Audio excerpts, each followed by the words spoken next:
Hi there, my name's Tom, and in this video I'm going to give you an overview of our interactive touch displays with built-in MeetingPad Android system. So let's start with a hardware overview in the initial setup. So on the front you've got your front controls, you've got your eco button, that turns the display off, that keeps the system running. You've got your back and home buttons for your Android navigation. You've got your volume down and up, your input selection button, menu button and your power button. On the front as well, you've also got easy access HDMI and touch USB ports. You've also got 3 USB ports that are connected to the internal Android system. On the rear, you've also got inputs for more permanent installations such as VGA and DisplayPort. The screen also comes with the accessories that you can see on screen now. You can also have an optional OPS PC to run Windows. That slots in on the right hand side of the screen.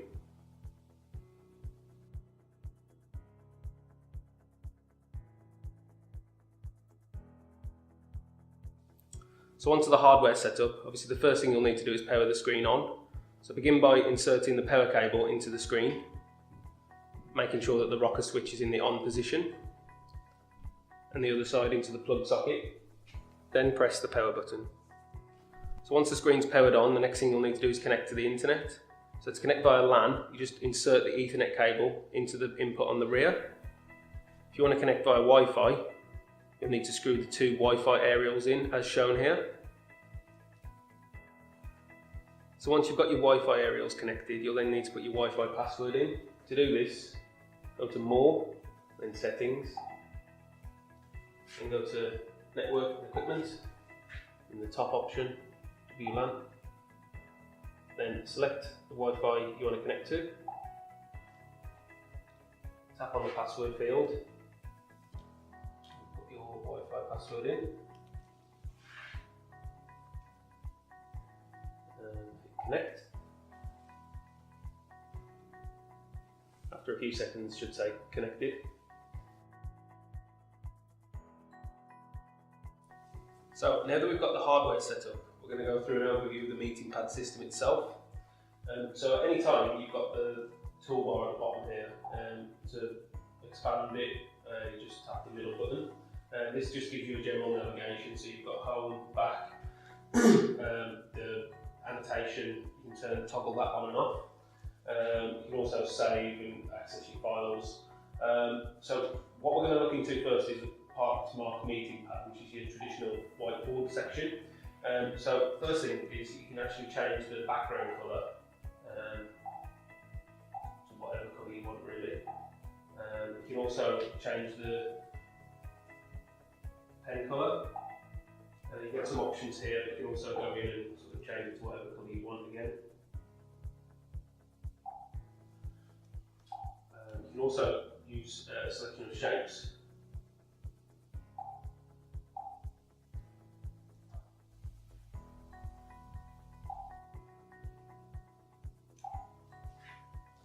On this as well, you can add multiple pages. So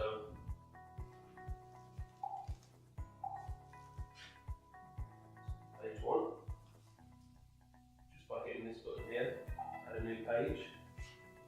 Page 2. Obviously, you can also use the styluses.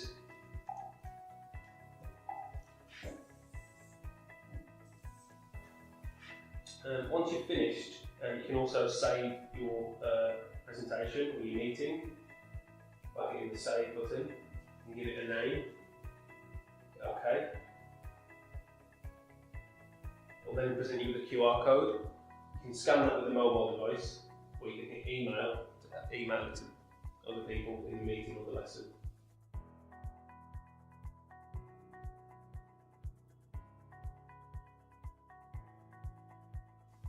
So next we're going to have a look at the File Explorer section. So to begin with, I'm going to pop my USB stick, the files I want to look at, into one of the USB ports on the front. Then from the home screen I'm going to select the File Explorer section, and then select my USB drive, and then the PDF that I want to open. You can scroll through the PDF and Again, if you want to make any annotations, at any point you can do so.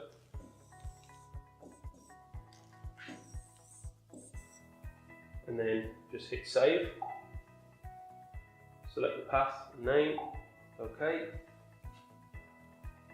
I'm using my mobile. I'm going to scan the QR code it's given me.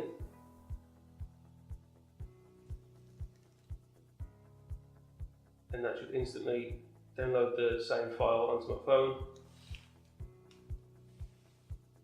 for later reference. So if we go into the More section, here you can see this is again based on the Android operating system. You've also got your settings, your main settings that we covered at the very start to put the Wi-Fi password in, and your web browser. So if I open up my web browser, again, you can also annotate on any web pages.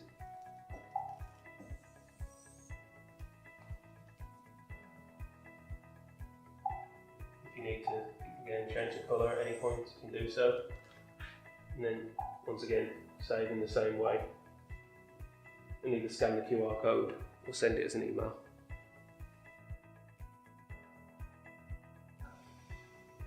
So next I'm going to show you the main control panel for the Android operating system. So to access this, slide up from the bottom of the screen. Here you'll see task. If you select that, just like any mobile device, you'll see there's a list of tasks running. So you can close these. Brings you back to the home page.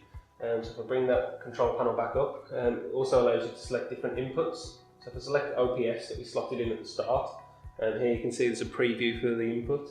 You can select that input either by selecting signal source there, or just by tapping on the preview. That'll then switch the input. So here obviously is the OPS now. So if I just launch this file, again, you can annotate on other inputs by getting the control panel back up, and then selecting this button here. That then allows you the same way to annotate. If at any time you want to erase anything, you can also use two fingers, or there's an eraser tool. Again, once you hit save, that then saves it to the Android operating system. Also again allows you to scan the QR code or send it as an email. So when you're on another input and you select the control panel, you also get another option that says menu. Once you select that, this gives you the opportunity to sort of change the picture settings, the sound settings, also the power settings. I'll go into the power settings here.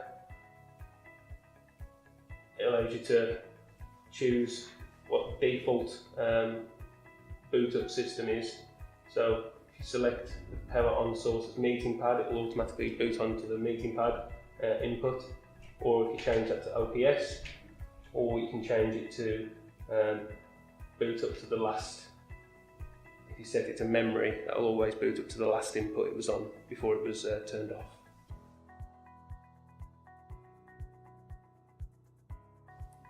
So if you want to wirelessly connect from an external PC or Mac, there are a couple of options. You can download the eShare software. To do this, obviously any devices that you want to wirelessly interact with the touchscreen with have to be connected to the same Wi-Fi network. So if you go into the wireless screen section, again, with the PC or Mac connected to the same Wi-Fi network, basically just input this IP address, then it gives you the option to install the appropriate app for your device. Alternatively, you can use the dongle that comes with the screen. This will allow you to wirelessly project whatever's on your PC or Mac to the touchscreen. So if you want to use the screen projection dongle that comes with the interactive touch display, all you need to do is pop it into your laptop, PC or Mac, then run the eShare software. Obviously you need to be connected to the same Wi-Fi network. Assuming there's only one interactive touch display connected to the same Wi-Fi network, it'll just start mirroring straight away.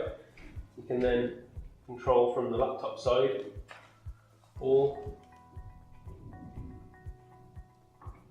on the touchscreen side.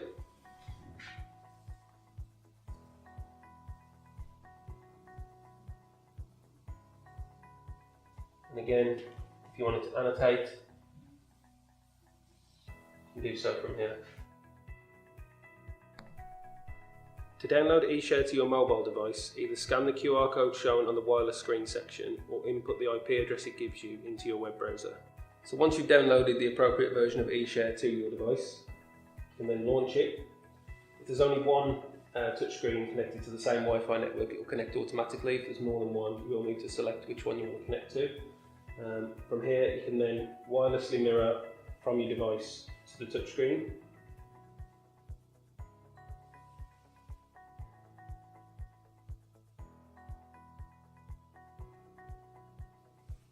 And also launching the eShare app again by hitting TV mirror.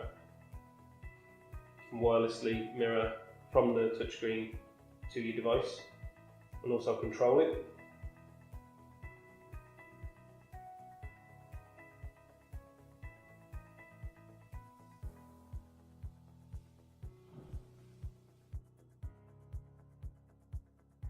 So now I'm going to give you a quick overview of the Smart Pen that comes with the interactive touch display. The first thing you'll need to do is remove the USB dongle from the bottom of the pen. Insert that into the USB port. So once that's plugged in, you can then go to File Explorer again, launch PowerPoint presentation, then just using the pen, you can make that full screen, scroll through your presentation. You can even toggle between different colours with your pen, make any annotations, and then again using the pen, save. If you want to learn more about the Smart Pen or any other functions of the interactive touch display, please refer to the full user manual.